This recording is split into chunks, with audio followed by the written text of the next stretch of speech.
Hello everyone. Today we will discuss in this video about chapter number 3 Atoms and Molecules. देखिए, इस chapter में हमें mainly atoms और molecules के ऊपर फोकस करना है, बट इनके अलावा भी तुमने कुछ वर्ड सुने होंगे केमिस्ट्री में, जैसे कि एलिमेंट्स और कंपाउंड्स। तो ये एटम्स, एलिमेंट, कंपाउंड और मॉलिक्यूल, इनमें डिफरेंस क्या है, चलिए वो देख लेते हैं। लेट सपोज एक वॉल है, ठीक है। इस वॉल में नंबर ऑफ ब्रिक्स होगा, ठीक।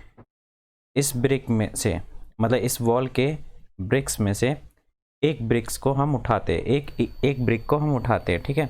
एक ईंट को हम बाहर निकालते हैं, ठीक है। लेट सपोज इसको हमने बाहर निकाल लिया।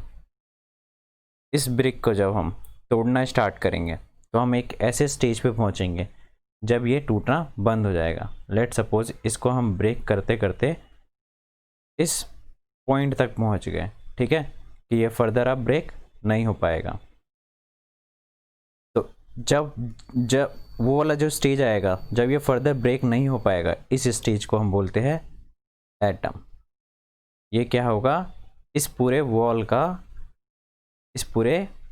का ये एटम है। इसी एटम को जब मिलाते हैं, ठीक है, मतलब इसी छोटे छोटे पार्टिकल्स आपस में मिलेंगे तो ये पूरा बड़ा सा क्या बनेगा, एक ब्रिक का स्ट्रक्चर बन जाएगा, ठीक है। इस ब्रिक के स्ट्रक्चर को यहाँ पे बोला गया है एलिमेंट, ठीक है। अब एक एलिमेंट दूसरे एलिमेंट के साथ जब कंबाइन होता है तो इसको बोलते हैं मॉलिक्यूल। तो ये पूरा क्या हो जाएगा, ये मॉलिक्यूल, ठीक है। बट यहाँ पे क्या है, ब्रिक सेम है। लेट सपोज एक दूसरी वॉल यहाँ पे एक और है, ठीक है।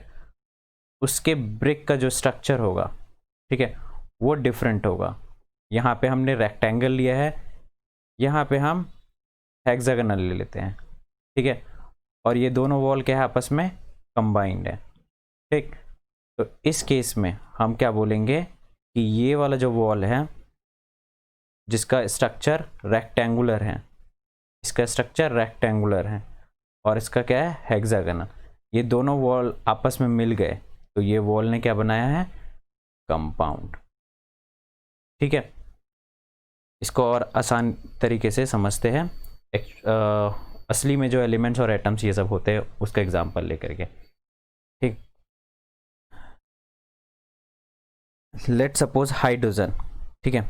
एक छोटा सा हाइड्रोजन लिया मैंने, जो इंडिविजिबल है, वो तुम्हारा क्या हो गया, एटम, हाइड्रोजन का एटम। यही छोटे हाइड्रोजन जब आपस में मिलेंगे तो एक हाइड्रोजन का एलिमेंट बनेगा, ठीक है। इस हाइड्रोजन के एलिमेंट में जो ये छोटे छोटे एटम्स हैं, इसका साइज और मास क्या होगा, सेम होगा, ठीक है। ये चीज़ याद रखना, साइज और मास सेम रहेगा, ठीक। और जैसे ही एक एलिमेंट जब दूसरे एलिमेंट के साथ मिलता है, ठीक है, दोनों का एटम कैसा होना चाहिए, सेम होना चाहिए, ये नहीं कि डिफरेंट हो जाए। एक एलिमेंट जब दूसरे एलिमेंट के साथ मिलता है, जैसे ये हाइड्रोजन इस हाइड्रोजन के साथ मिलेगा तो ये क्या बनाता है, H2।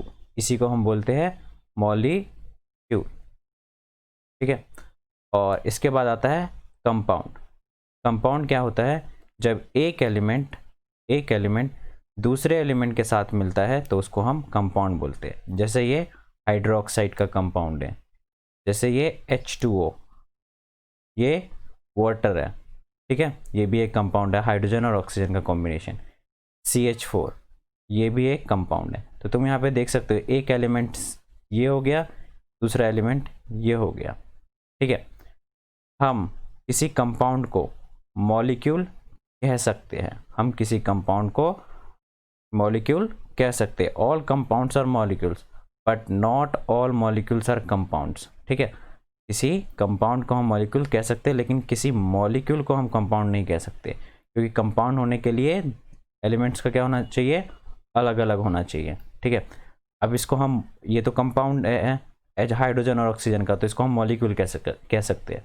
तो हम इसको मॉलिक्यूल कह सकते हैं वाटर का। ठीक है, इसका प्रॉपर डेफिनेशन देख लो। एक an atom is a particle of matter that characterised a chemical element. It is smallest part of ordinary matter. किसी भी मैटर का सबसे स्मॉलेस्ट पार्टिकल जिसको हम डिवाइड ना कर पाए। ये एटम किससे मिल करके बने होते हैं? एक्चुअली इससे भी छोटे होते हैं। ठीक है, वो होता है प्रोटॉन्स, न्यूट्रॉन्स और इलेक्ट्रॉन्स।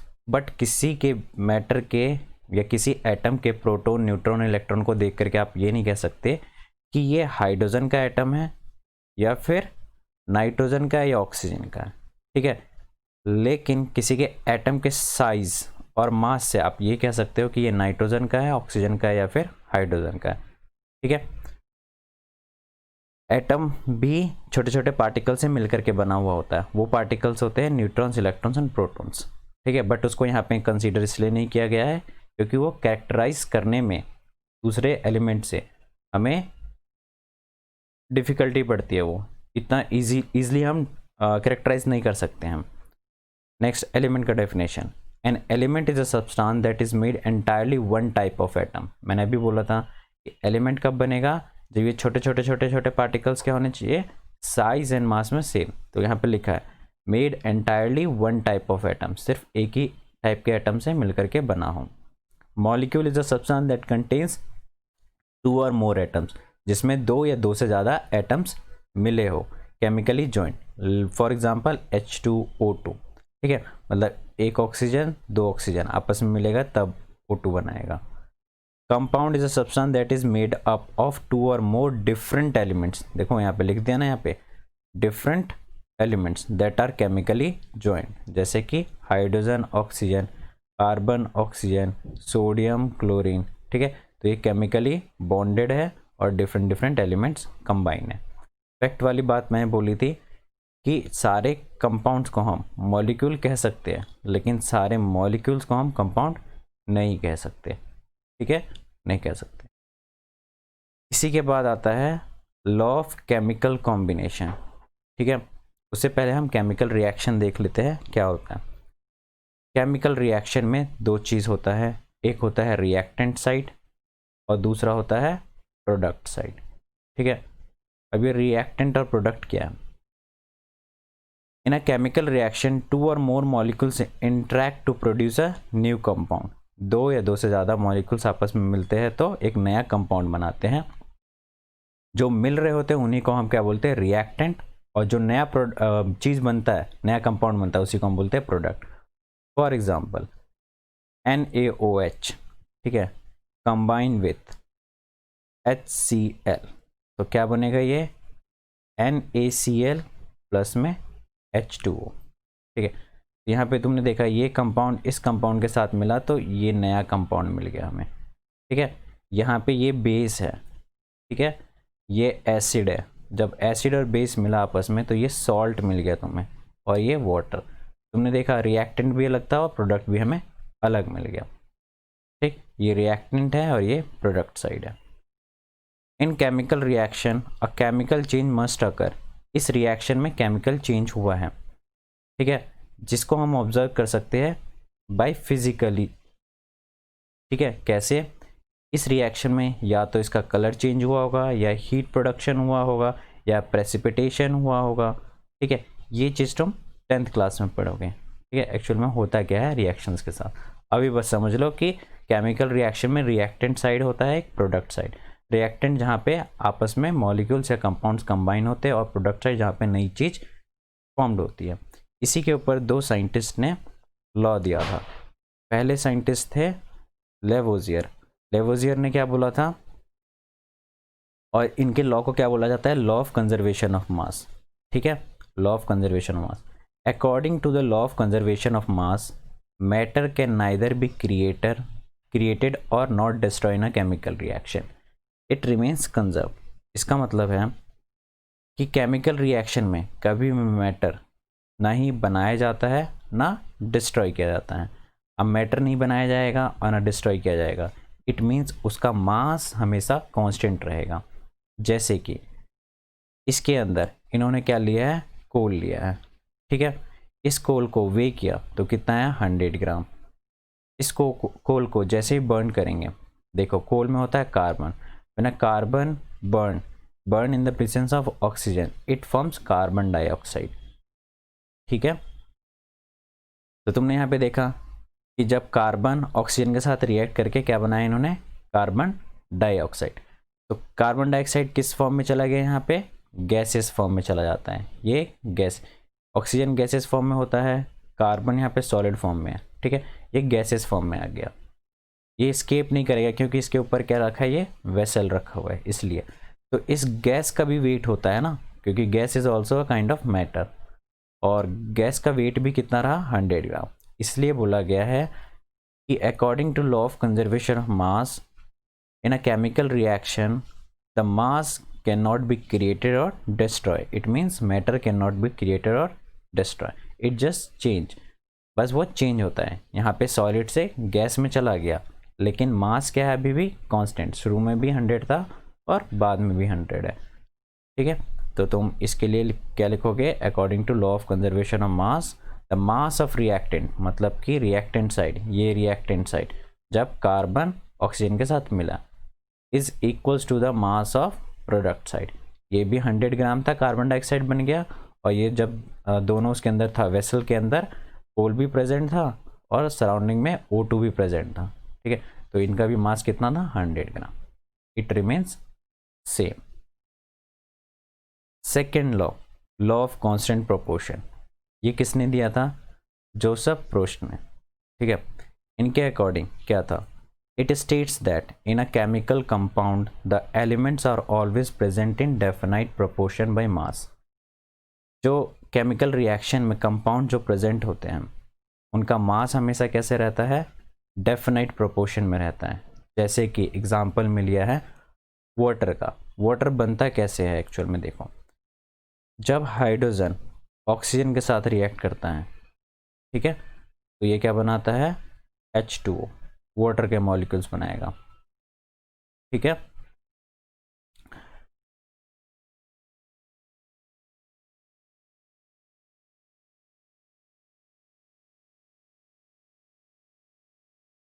तो यहाँ पे हम देखते हैं कि ये जो वाटर का मॉलिक्यूल है, ठीक है, यहाँ पे इसका मास कैसा है, तो हाइड्रोजन का मास होता है 1 और ऑक्सीजन का मास होता है 16। यहाँ पे हाइड्रोजन कितना है, number of hydrogen is 2 and number of oxygen is 1। So total mass कितना हो जाएगा, यहाँ पे 2 और यहाँ पे कितना हो जाएगा 16। अब मैं इसका मास रेशियो निकालूंगा। ठीक है, तो मास रेशियो कितना आएगा, this is the column for mass ratio. तो मास रेशियो ऐसे आएगा, हाइड्रोजन अपॉन में ऑक्सीजन, हाइड्रोजन का मास इज 2, ऑक्सीजन का मास इज 16, 1:8। ठीक है, 1:8। तो हाइड्रोजन और ऑक्सीजन का मास कितना रहने वाला है 1:8। अब सेम हाइड्रोजन मतलब कि वाटर का मॉलिक्यूल, ठीक है, या तो तुम सी वाटर से ले लो, ठीक है, या किसी गंदे नाले के पानी को उठाओ और उसके मॉलिक्यूल्स को चेक करो। ठीक है, तो सब जगह तुम्हें वाटर के मॉलिक्यूल का मास कितना मिलेगा 1:8। ठीक है, तो जे प्रोस्ट के अकॉर्डिंग इन्होंने क्या बोला कि किसी भी केमिकल कंपाउंड में जो एलिमेंट्स प्रेजेंट है, जैसे कि ये कंपाउंड है, ठीक है, ये कंपाउंड है, इस कंपाउंड में जो एलिमेंट प्रेजेंट है, जैसे hydrogen is a one element and oxygen is another element, उनका जो मास होगा वो कैसा रहेगा, हमेशा डेफिनाइट रहेगा, फिक्स रहेगा, 1:8 में रहेगा। भले ही इसके 10 मॉलिक्यूल क्यों नहीं आ जाए, ठीक है, या 100 मॉलिक्यूल क्यों नहीं आ जाए। ठीक है, अगर 10 मॉलिक्यूल्स ऑफ H2O का हम रेशियो अभी निकालते हैं, तो 10 मॉलिक्यूल्स ऑफ H2O का मतलब क्या है, हाइड्रोजन कितने हो गए 20 और ऑक्सीजन कितना हो गया 10। इसका मास निकाला तो 20 और इसका मास निकाला तो 160। मास रेशियो निकाला तो 20 अपॉन में 160, 0 से 0 कैंसिल आउट, 1/8। तो फिर से अगेन 1:8। तो कितने भी मॉलिक्यूल्स ले लो वाटर के तुम, हमेशा रेशियो कैसे आने वाला है 1:8। ठीक है, चाहे वो पानी सी वाटर का हो, रिवर का हो, तुम्हारे नाली का हो, तुम्हारे ग्लास के में वाटर रखा हो, फ्रिज में रखा हो वाटर, कहीं का भी वाटर हो, हमेशा रेशियो उसका कैसे आने वाला है, 1:8। नेक्स्ट इसके बाद आते हैं डेल्टन। डेल्टन ने भी अपनी थ्योरी दी थी इसके ऊपर, एटम्स के ऊपर। 6 पोस्टुलेट्स हैं इनके, ये तुम्हारे एनसीईआरटी बुक में ऐसे ही हैं। देखते हैं क्या है ये पोस्टुलेट्स। पहला, all matter is made up of very tiny particles called atom. जैसे मैंने मैटर में तुम्हें बताया था कि जब तुम ब्रिक को तोड़ना स्टार्ट करोगे तो एक ऐसे स्टेज पे आते हैं जब वो ब्रिक टूटा बंद हो जाता है, उसी को हम एटम बोलते हैं। तो सेम चीज़ यहाँ पे भी यही बोल रहे हैं कि ऑल मैटर, सारे के सारे मैटर छोटे छोटे पार्टिकल से मिलकर के बने हैं, which participate in chemical reaction, जो किसी भी केमिकल रिएक्शन में पार्टिसिपेट करते हैं। Atoms are indivisible particles which can not be created or destroy in a chemical reaction. Atoms indivisible particles है, वो स्टेज ही मैंने बताई थी कि जैसे ही इंडिविजुअल वाला स्टेज आ जाए तो उसी को एटम बोलते हैं, जो कि नहीं बन सकता है ना डिस्ट्रॉय हो सकता है। ये हमने लॉ ऑफ कंजर्वेशन ऑफ मास में पढ़ा था कि मास कब कांस्टेंट रहेगा, जब मैटर कांस्टेंट रहने वाला है। ठीक है। Atoms of a given elements are identical in mass. किसी एलिमेंट में, जैसे मैंने बोला था कि एक छोटा सा पॉइंट हाइड्रोजन है, तो एक पूरी शीट ले लें अगर हम हाइड्रोजन की, तो इसमें छोटे छोटे छोटे छोटे छोटे पॉइंट्स मिल करके ही ये पूरे हाइड्रोजन का एलिमेंट बना होगा। और मैंने क्या बोला था, इसका साइज और मास क्या होना चाहिए, सेम होना चाहिए। तो यहाँ पे भी लिखा हुआ है किसी भी एलिमेंट का एटम हमेशा आइडेंटिकल इन मास होना चाहिए और केमिकल प्रॉपर्टीज भी इनकी सेम होनी चाहिए। ये नहीं कि इस एटम का केमिकल प्रॉपर्टीज अलग होगा और इस एटम का केमिकल प्रॉपर्टीज अलग होगा, सबका same size, same mass, same chemical properties भी होना चाहिए। ठीक। Next, atoms of different elements have different mass. अगर हाइड्रोजन का छोटा सा पार्टिकल मैंने ले लिया, ठीक है, उसका एलिमेंट, और सोडियम के छोटे से पार्टिकल्स का ले लिया मैंने, ठीक है, इसका एटम, इन दोनों के एटम्स का, ठीक है, ना ही मास सेम होगा, ना साइज सेम होगा और ना केमिकल प्रॉपर्टी सेम होंगी। यही चीज़ इसमें लिखी हुई है कि डिफरेंट डिफरेंट एलिमेंट्स के एटम्स के मास डिफरेंट होता है और केमिकल प्रॉपर्टीज डिफरेंट होती है। Next, atoms combine in the ratio of a small whole number to form compound.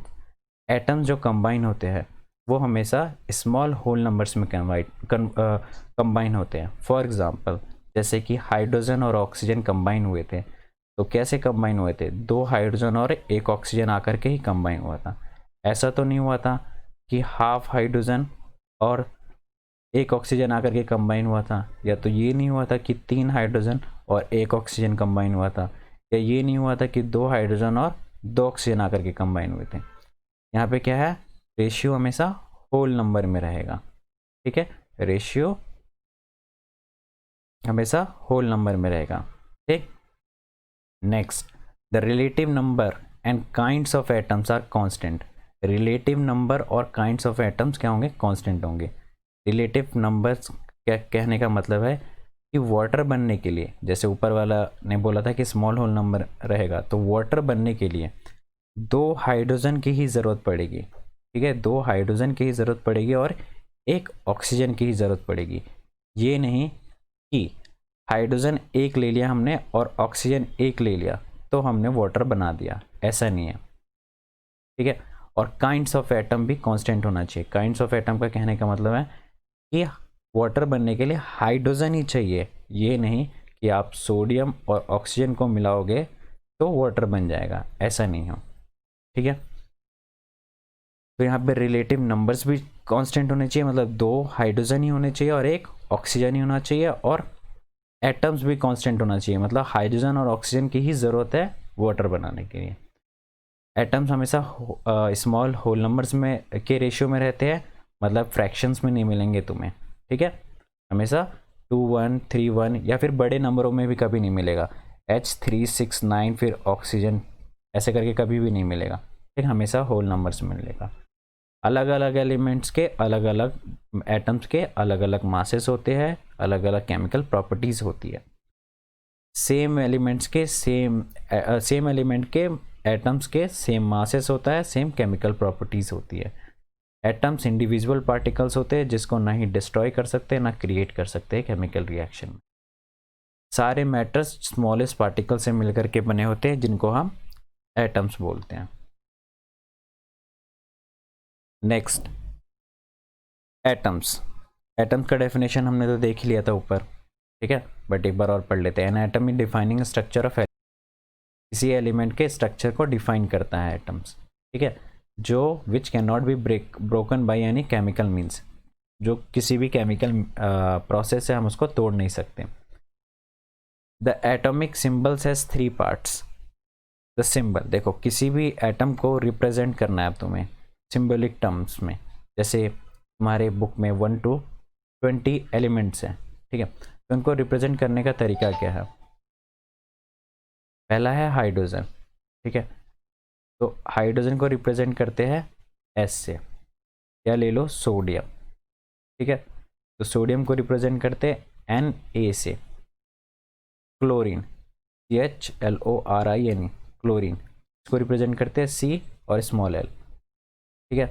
Aluminium, aluminium, aluminium को करते हैं ए और एल। तो देखो बहुत सारे एलिमेंट्स के नाम, जैसे हाइड्रोजन है तो H, ठीक है, लिथियम है तो Li, ठीक है, मतलब जैसा नाम है उस तरीके से यहाँ पे रिप्रेजेंटेशन है। लेकिन कुछ एलिमेंट्स का नाम जैसे सोडियम है बट रिप्रेजेंटेशन Na है, तो इनका ऐसा इसलिए है कि उनका ओरिजिन जहाँ पे हुआ था वो अलग नाम है वहाँ पे, ठीक है, तो अलग नाम होने की वजह से इनका ऐसा है, वो तुम्हें याद करना पड़ेगा।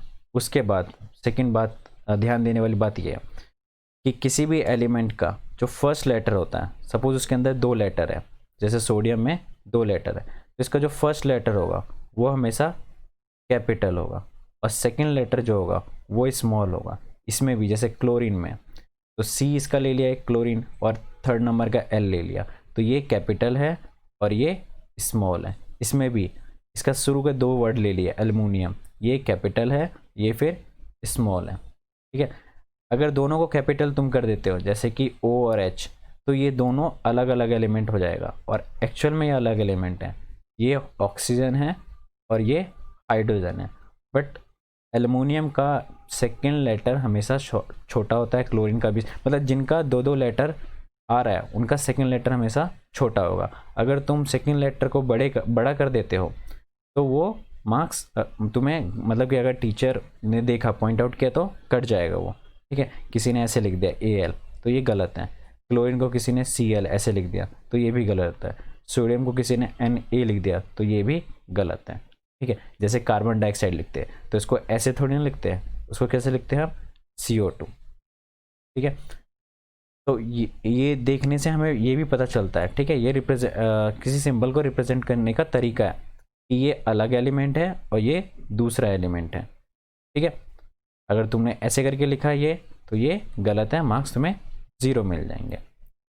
नेक्स्ट, किसी भी सिंबल को रिप्रेजेंट कैसे किया जाता है वो तो मैंने बता दिया। अब उस सिंबल के पास, मतलब उस एलिमेंट के पास उसका एटॉमिक नंबर भी होता है जिसको Z से डिनोट करते हैं और मास नंबर भी होता है जिसको A से डिनोट करते हैं। तो ये डिनोट होता कैसे है, तो लेट सपोज ये एक X एलिमेंट है, इसका एटॉमिक नंबर अगर रिप्रेजेंट करना है हमें तो यहाँ पे लिखना पड़ेगा, और मास नंबर रिप्रेजेंट करना है तो यहाँ पे लिखना पड़ेगा। या तो हम ऐसे लिख सकते हैं या फिर हम इसको ऐसे भी लिख सकते हैं, atomic number is Z and mass number is A। ये एटॉमिक नंबर और मास नंबर होता क्या है, तो एटॉमिक नंबर हमेशा नंबर ऑफ प्रोटॉन्स के इक्वल होता है। अब ये नंबर प्रोटॉन्स क्या होता है, तो देखो वैसे हमने इस चैप्टर में पढ़ा है कि atoms are indivisible but atoms are divisible, हम ये 4th चैप्टर में पढ़ेंगे, ठीक है। तो एटम्स किस किस से मिलकर के बना हुआ है, प्रोटॉन से, न्यूट्रॉन से और इलेक्ट्रॉन से। तो atomic number is always equals to the number of protons, ये चीज़ हमें 4th चैप्टर में पढ़ना है अच्छे तरीके से, ठीक। और mass number is always equal to the sum of protons and neutrons. Electron को इसलिए यहाँ पे कंसीडर नहीं किया जाता है क्योंकि इलेक्ट्रॉन का मास नेग्लिजिबल होता है इन कंपैरिजन ऑफ प्रोटॉन और न्यूट्रॉन, ठीक है। तो रिप्रेजेंटेशन देख ले तुमने, एक्स एलिमेंट का एटॉमिक नंबर हमें नीचे लिखना है Z और मास नंबर ऊपर लिखना है। लेट सपोज हाइड्रोजन है, ठीक है, उसका एटॉमिक नंबर 1 है और मास नंबर भी कितना है, 1 है। तो कैसे रिप्रेजेंट करेंगे इसको, H11 या फिर H1 and 1। ठीक है, ये दो तरीके से हम रिप्रेजेंट कर सकते हैं। नेक्स्ट ऑक्सीजन ले लेता हूँ, atomic number is 8 and mass number is 16। हम इसको रिप्रेजेंट करेंगे 8 16 या फिर 8 या 16। तो ये दोनों में से किसी भी तरीके से हम रिप्रेजेंट कर सकते हैं। तो एटम्स एक स्फेरिकल होता है, एटम का शेप कैसा होता है, स्फीयर होता है। उसके सेंटर में न्यूट्रॉन और प्रोटॉन प्रेजेंट होता है। सेंटर इज द न्यूक्लियस और सराउंडिंग में शेल्स होते हैं। ठीक है, इसको बोलते हैं शेल। यहाँ पे इलेक्ट्रॉन्स रिवॉल्व कर रहा होता है। तो जो सेंटर है न्यूक्लियस से आउटर मोस्ट, ये है outermost shell. Outermost shell का जो डिस्टेंस होगा, आउटर मोस्ट शेल का जो डिस्टेंस होगा उसी को हम एटॉमिक रेडियस बोलते हैं। ठीक है, मतलब कि एक सेंटर, एक सर्कल के सेंटर से सर्कमफ्रेंस पे जो हम लाइन डालते हैं उसको रेडियस बोलते हैं। सेम यहाँ पे भी न्यूक्लियस से आउटर मोस्ट शेल के ऊपर जो डिस्टेंस होगा, इन दोनों का, ठीक है, इसी को बोलेंगे एटॉमिक रेडियस। ठीक, और एटॉमिक रेडियस को किस में मेजर किया जाता है, नैनोमीटर में। 1 nanometre equals to 10⁻⁹ metre. Okay, next है atomic mass and atomic mass unit या फिर यूनिफाइड मास। बेसिकली ये दोनों सेम है, एटॉमिक मास यूनिट और यूनिफाइड मास। एटॉमिक मास या यूनिफाइड मास एक स्टैंडर्ड यूनिट है एटॉमिक मास को मेज़र करने का। एक एमयू 1.677 इंटू 10⁻24 ग्राम होता है। अब ये 1.677 इंटू 10⁻⁻24 ग्राम ही क्यों होता है वो हम आगे जिक्र करते हैं। ठीक है, अभी याद रख लो 1 AMU equals to 1.67 into 10⁻⁻27 kg। ठीक है, ग्राम को जब kg में कन्वर्ट करेंगे, ये 1.67 इंटू 10⁻⁻27 ये किसके इक्वल होता है, मास ऑफ प्रोटॉन और मास ऑफ न्यूट्रॉन के। ठीक है, मास ऑफ प्रोटॉन और neutron. Basically mass of electron भी होता है 9.1 इंटू 10⁻31, बट वो नेग्लिजिबल कंसीडर किया जाता है। क्यों, क्योंकि देख रहे हो -31। ठीक है, तो इन कंपैरिजन ऑफ प्रोटॉन और न्यूट्रॉन ये नेग्लिजिबल होता है। इसके बाद आता है पॉइंट, कार्बन 12 आइसोटोप्स ही क्यों लिया गया है। ठीक है, इसको मेज़र करने के लिए एक स्टैंडर्ड रेफरेंस। तो इससे पहले साइंटिस्ट हाइड्रोजन लिया करते थे, तो हाइड्रोजन में आंसर एक्यूरेट नहीं आता था, इसलिए उन्होंने आइसोटोप लेना स्टार्ट किया। अब आइसोटोप क्या होता है, तो आइसोटोप्स का मतलब होता है जिसका एटॉमिक नंबर सेम होता है बट मास डिफरेंट होता है। जैसे यहाँ पे 12 और यहाँ पे 14 है, जिसका एटॉमिक नंबर सेम होता है बट मास डिफरेंट होता है, उनको आइसोटोप्स बोले जाते हैं। तो जो कार्बन का आइसोटोप है उसको जब हम रेफरेंस लेना स्टार्ट कर दिया हमने, तो उसका जब हमने देखा रेफरेंस लेने के बाद कि बाकी सबका आंसर क्या आ रहा है, लगभग एक्यूरेट आ रहा है। ठीक है, बट हाइड्रोजन में नहीं आ रहा है। ठीक, नेक्स्ट, एक एटॉमिक मास की वैल्यू अभी ऊपर देखी थी 1 AMU equals to be 1.67 into 10⁻⁻24 gram ना, माइनस का 24 ग्राम। अगर केजी में करना है तो -27। ठीक है, तो ये एग्जैक्टली है क्या। ठीक है, तो 1 AMU की वैल्यू, 1 AMU की value exactly 1/12 the mass of 1 carbon atom, the mass of 1 carbon atom. ठीक है, अगर एक एटम का मास तुम्हें पता चल जाए तो उसका जब 1/12 करोगे तो वो किसके इक्वल आएगा, 1 AMU के। ठीक है, इसी को बोलते हैं एटॉमिक मास यूनिट। अब एक कार्बन का एटम का मास कैसे निकालेंगे, तो ये देखो, एक कार्बन का मास का एटम, ठीक है, एक कार्बन का मास का एटम होगा किसी भी एटम में। ठीक है, किसी भी एटम में क्या क्या होता है, प्रोटॉन होता है, न्यूट्रॉन होता है और इलेक्ट्रॉन होता है। बट मास ऑफ इलेक्ट्रॉन हम क्या कंसिडर कर लेते हैं, नेग्लिजिबल, इसलिए इसको हटा देते हैं। प्रोटॉन और न्यूट्रॉन, प्रोटॉन की वैल्यू कितनी होती है 1.67 into 10⁻⁻24 in terms of gram, और न्यूट्रॉन का भी 1.67 into 10⁻⁻24 in terms of gram. ठीक है, एटॉमिक नंबर, कार्बन का एटॉमिक नंबर होता है 6। ठीक है, और मास नंबर होता है 12। ठीक है, अब हम इसका एक कार्बन एटम का मास नंबर निकालते हैं, तो वो किसके इक्वल होता है, इसके अंदर जितने नंबर ऑफ प्रोटॉन होंगे, जितना नंबर ऑफ न्यूट्रॉन होगा, उतना ही क्या होगा, मास होगा इसके अंदर। तो प्रोटॉन कितना होता है इस कार्बन के अंदर, इस कार्बन के अंदर प्रोटॉन 6 प्रोटॉन होते हैं और 6 ही न्यूट्रॉन होते हैं। तो इन दोनों का जो मास होगा वही क्या होगा, एक कार्बन एटम का मास होगा। ठीक है, तो mass of 6, mass of proton plus में mass of neutron is equals to the mass of 1 carbon atom. ठीक है, तो ये कितना हो जाएगा, मास ऑफ प्रोटॉन और मास ऑफ न्यूट्रॉन, कितने कितने प्रोटॉन्स और न्यूट्रॉन्स हैं, 6 प्रोटॉन्स हैं एंड 6 न्यूट्रॉन्स हैं। दोनों का सम किया तो 6 6 12 इंटू में, क्योंकि दोनों में मास क्या है, कॉमन है, 1.67 इंटू 10 के पावर माइनस का 24 ग्राम। तो जब इसको इससे मल्टीप्लाई करेंगे तो एक कार्बन एटम का मास कितना आएगा, 12 एटॉमिक मास यूनिट। इसलिए 1 AMU की वैल्यू क्या आएगी, 1 AMU, जब यहाँ पे 1 रखेंगे हम, 1 AMU equals to be 1/12, 1/12 the mass of 1 carbon atom. ठीक है, तो ये तुम्हें आई थिंक समझ में आ गया होगा। ठीक, ये कि 1 AMU की वैल्यू 1.6 इंटू 10 के पावर माइनस 24 ग्राम क्यों रखा गया है। ठीक है, कि एक कार्बन एटम का जब मास निकालोगे, ठीक है, जैसे कि एक कार्बन एटम का मास निकलेगा तुम्हारा 1.99 इंटू 10 के पावर माइनस 23। ठीक है, उसको जब 12 से हम डिवाइड करेंगे तो 1 AMU की वैल्यू आ जाएगी, वो कितनी होगी, 1.66 इंटू 10 के power minus 24 gram, which is equal to the mass of neutron and proton. ठीक है, इसी को अब हम यूज़ करते हैं बाकी सबका मास निकालने के लिए, एटॉमिक मास। ऑक्सीजन का एटॉमिक मास होता है 16U। ये 16U कैसा है, देखो रेफरेंस कार्बन का ही लिया। फॉर्मूला क्या होता है, मास ऑफ 1 गिवन एटम। ठीक है, जिस एटम का पूछ रहा है उसका एक एटम का मास, ठीक, अपॉन में 1 पॉइंट मतलब 1 AMU, 1 AMU की जितनी वैल्यू है वो यहाँ पे डाल दो। तो एक ऑक्सीजन का एक एटम का मास होता है 2.66 इंटू 10 के पावर माइनस 23 ग्राम, वो हमने यहाँ पे डाल दिया। और एक AMU की वैल्यू 1.66 इंटू 10 के पावर 24।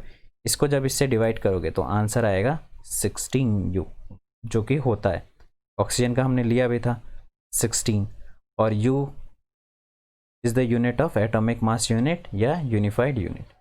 हाइड्रोजन का अगर निकालना है तो हाइड्रोजन का एक एटम का मास होता है 1.67 इंटू 10 के पावर माइनस 24 ग्राम। एक एटम का मास निकालना भी तुम्हें सिखाया था, जितने उसके अंदर प्रोटॉन्स और न्यूट्रॉन्स होता है उसको सम करके मल्टीप्लाई कर दो उसके मास से। ठीक है, because mass of proton is equals to the mass of neutron. तो ये हमने लिख दिया, mass of 1 carbon atom, mass of 1 hydrogen atom, mass of 1 hydrogen atom divided by 1 atomic mass unit. तो ये इसी को हम बोलते हैं रिलेटिव एटॉमिक मास, क्योंकि हमने कार्बन के एटॉमिक मास से रिलेट करके बाकी सारे एलिमेंट का एटॉमिक मास हमने निकाल लिया, वो भी क्या निकला, एकदम एक्यूरेट। हाइड्रोजन का होता है 1U। ठीक है, Ramayo Mentoring make a difference. Subscribe us on YouTube and get free doubt clearing session or notes.